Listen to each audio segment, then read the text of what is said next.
All right, and finally, we had to talk about this, Crystal. This is insane. So, Milo Yiannopoulos went on Tucker Carlson's podcast. That's interesting for a number of reasons. Milo Yiannopoulos was kind of out there in obscurity, and he's kind of bringing him back to some prominence here. But also, Tucker had just had on Nick Fuentes, and since then, Milo is a huge enemy of Nick Fuentes. Oh, really? They hate each other. See, I don't know all these ins and outs. They were both on the Kanye campaign. And they're fucking are at each other's throats, and they despise each other now. Okay, all right. So this is interesting because Tucker, after the interview, or Nick, after the interview with Tucker, still went on to keep attacking Tucker. Right. There's a point I've made about Nick, like he has that Jimmy Dore type mindset circa 2017, 2018, where he can't help himself. He just has to go after the people who are ideologically closest to him in theory. Yes. And so I think that Tucker saw that and was sort of like, all right, well, fuck this little twerp again, right? And so he's like, now let me invite on his ops. So he invites on Milo Yiannopoulos. Tucker's also been obsessed with this issue of homosexuality these days. He did this debate with Piers Morgan where Piers was like, Tucker, if you're gay, you're just born gay.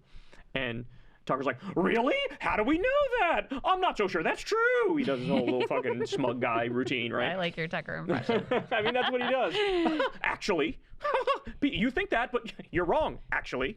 Yeah, he was like really extra in that interview too. He was really extra. You know my theory on that. My theory is he was high as balls on nicotine. Yeah. Because he would have 3 of those 9 milligram nicotine pouches. Somebody we know who knows him has seen him do that within the course of an hour. 27 milligrams of nicotine. You're basically begging to give yourself a panic attack at that point. Yeah. I had a panic attack with much less nicotine when I hit the vape too many times after not eating and drinking too much caffeine. And I induced a panic attack through that. So he's sitting there fucking flying, yelling at Piers about homosexuality. And the laugh is like extra maniacal. Yeah. It's like, Jesus, Tucker, what the fuck? So anyway, now he has on Milo Yiannopoulos. And man, there's so many moments from this podcast I could have picked out to show you guys, but we're just going to go with this one. This is wild. The whole podcast is about, like, being gay. Like, why are you gay? Like, that sort of thing. Ready? Okay. Take a look at this. So you get to the base of it, and you get to the heart of it if you're sort of one-on-one with a gay. But they won't just talk about the emptiness of their life or the fact that the sex is sterile or whatever. They will know that there's something not quite right. And that its origin is there at something that was not quite right. Have you ever been addicted to anything? Oh, yeah. Okay. Big time. So there's that moment when your mind is flooded and it's all you can think about. Yes. And it's all that you can, you got to get it out, because if you don't do a line or have a smoke or do something, if you don't get it out, it's just going to be all that you can think about for the rest of the day. It's just driving you crazy because it floods your mind. Yeah.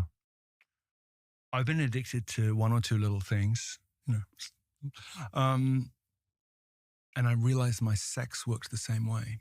Yeah, I believe that. I realized that when I was on a plane, I'm sitting down, hey, team 1A, I'm sitting on the plane, I'm like, yeah, I'll have a gin and tonic, girl. And then, like a basketball player, well, not basketball player, they're all gay nerds, but like a football player would sit next to me. Like it would take hold of me. There were times I had to like go to the bathroom and like, Yeah. Because I had to get rid of it because it was taking hold of my mind. It sounds like a demon. Yeah, because it's what it is. I joke, I say Gorgoroth, the semen demon. He comes out. Well, he doesn't visit me very often anymore. But it's like, totally real. I mean, that stuff is all real. But I realized that. So I don't do cocaine anymore, but it'll shock people to learn I used to be a bit of a cokehead. When I was, that rush of dopamine. Yep. The rituals associated with it as well. I was like, oh my God, that's how I feel about sex, and that can't be right. It can't be right. No, it's literally. I'm not just talking about gay sex, but that is literally a perversion. Yes, and it is a demon. And it's also other things too, because these things go hand in hand. May I ask how, in your own, if it's not too personal, how did you wind up? We're there now, aren't we? Okay, I think we are. No, but I just told you I wanked on UA1722. I cracked one out in the bathroom. And people are never going to sit next to me on planes again. I think we're good. Anyone who's ever been, I drink alcohol in the morning. I mean, anyone who's ever been possessed. Please, I'm British. That doesn't count. No, I know. But I'm just saying. Give me a real one. Anyone who's ever been possessed by an obsession knows that it can totally destroy your behavior. So that's Milo Yiannopoulos telling Tucker Carlson that, of course, he was addicted to sex and he was addicted to gay sex, but also it's demonic. It was a demon. And they both go, yeah, it's demon, of course. And he's like, yeah, demon. Is he saying that about sex addiction in general or just about gay sex? First of all, let me just establish. Yeah. They're saying it's like actual demon possession. They don't use demon like you and I use demon, where we talk about Republicans and we go, they're fucking demons. Yeah, they mean like They literal. mean like, no, literally, like you were possessed by a spirit of evil. Like the type of demon that attacked Tucker in his sleep. Correct. Like that kind of demon. That's what he's saying. And yes, you could argue the stretch argument. Yes, you could say they're talking about sex addiction in general. Yeah. But what I got from that with Milo talking about it and telling his experience is that they're saying gay sex is demonic. You need to be possessed by an evil demon in order to be obsessed with gay sex. That's my takeaway from what they said there. So what else did Milo say in this podcast? Like, what you got to watch the whole fucking thing. So here, but what did he say about like?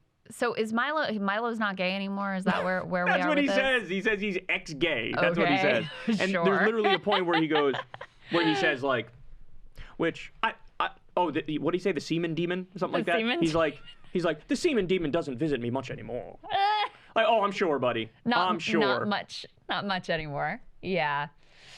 So okay, so he's claiming he's not gay anymore. And Correct. So what did he say like caused him to be gay in the first place?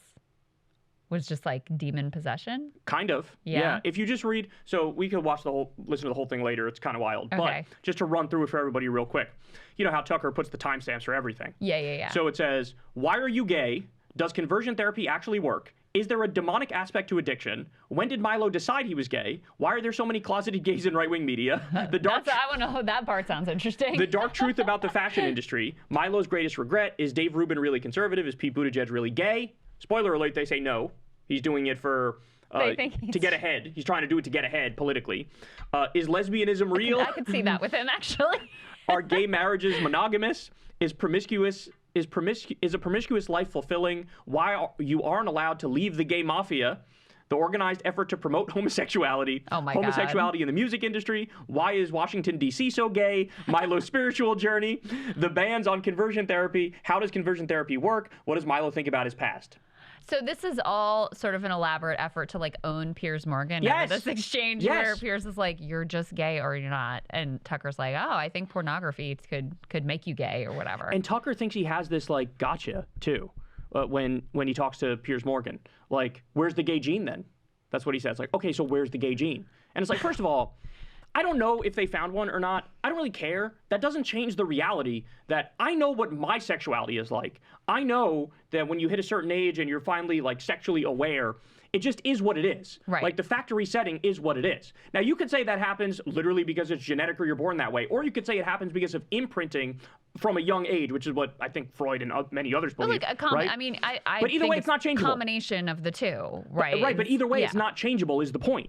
Yeah. And like, he's of the mindset that like, no, it actually is. Like, you can change it. And that's just the biggest fucking cope I've ever heard in my life. Like, oh yeah, I'm going to force myself through willpower to not be into what I'm into. That's fucking preposterous. Yeah. That's absurd. It's like saying, if I'm going to try really hard. Ready? I'm going to change my eye color to blue. It's like, didn't happen, did it? Right? Yeah. Yeah. I mean, think of all the politicians who like were closeted and tried to be something that they weren't and couldn't, and it like ruined their political career and ruined their marriages and whatever because they were who they were and they couldn't run from it. I mean, it's just, yeah. It makes me think Tucker is at least bi watching this.